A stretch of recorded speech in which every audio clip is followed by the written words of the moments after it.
Like I said at the end of the main video, I still actually had a lot of things that I wanted to talk about that had to be cut, so welcome to another edition of Bad Writing Lightning Round. This whole show feels a lot like what you'd get if you took a video game and converted it into a TV show without changing anything.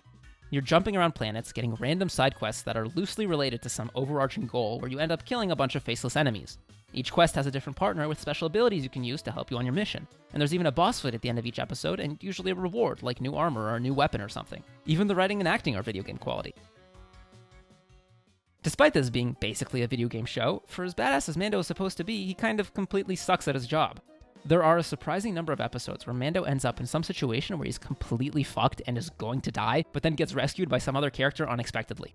There's the droid with the guards in episode 1, Baby Yoda with the Rhino in episode 2, the other Mandalorians with the bounty hunters in episode 3, Mando getting blown up by Gus Fring and then rescued by his friends in episode 8, the droid's suicide bombing also in episode 8, the X-Wing pilots with the spiders in episode 10, his ship tipping over into the ocean and getting fished out in episode 11, the Mandalorians and the Squid people twice in a row, also in episode 11, Boba Fett and the Stormtroopers in episode 14, the TIE Fighters and the Pirates in episode 15, and Luke Skywalker in episode 16.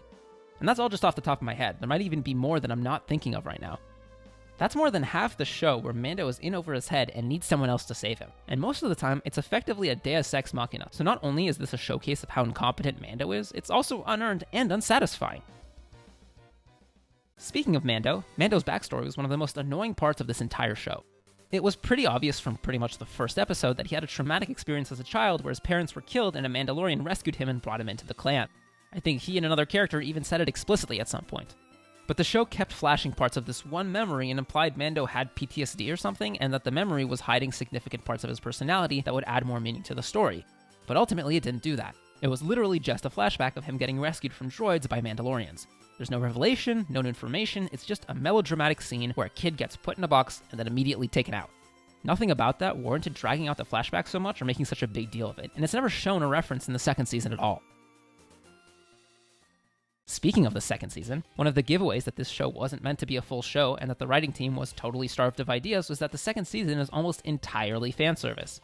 The Boba Fett armor on Tatooine, the other Mandalorians, Ahsoka appearing on that totally disconnected episode, Boba Fett himself appearing and killing a bunch of stormtroopers for no reason, and of course, the grand finale, gross CGI Luke Skywalker.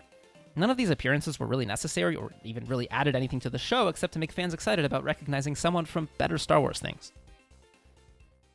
The show really liked to do this fun thing where it would set some arbitrary rule every single episode that the characters would almost immediately break for no reason. There was the no droids rule that Mando established in the first episode about how much he hated droids and refused to work with them. Droids.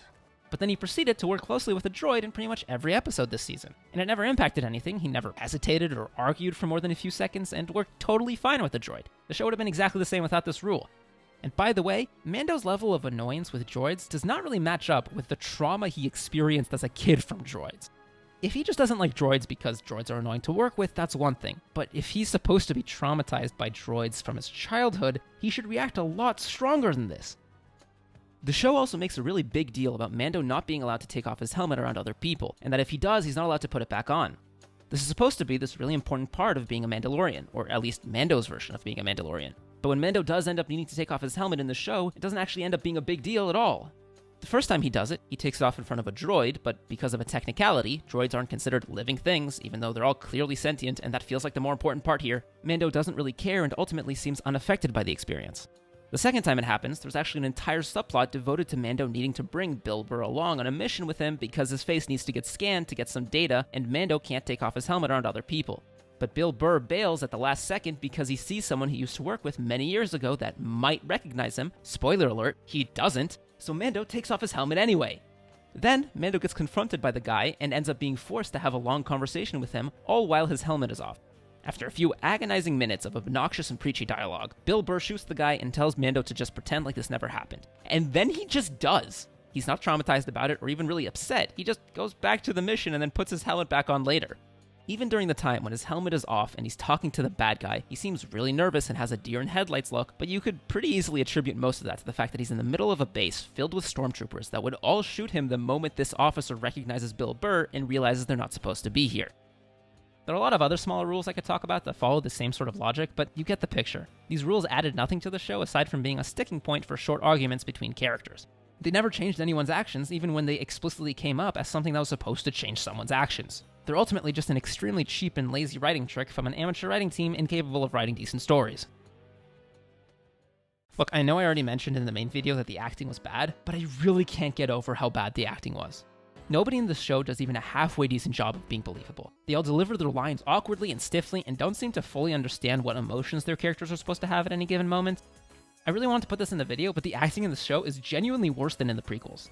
The dialogue is more or less the same quality, with both The Mandalorian and the prequels being filled with talking about logistics in a really formal and stilted way, but at least some of the actors in the prequels tried to emote sometimes.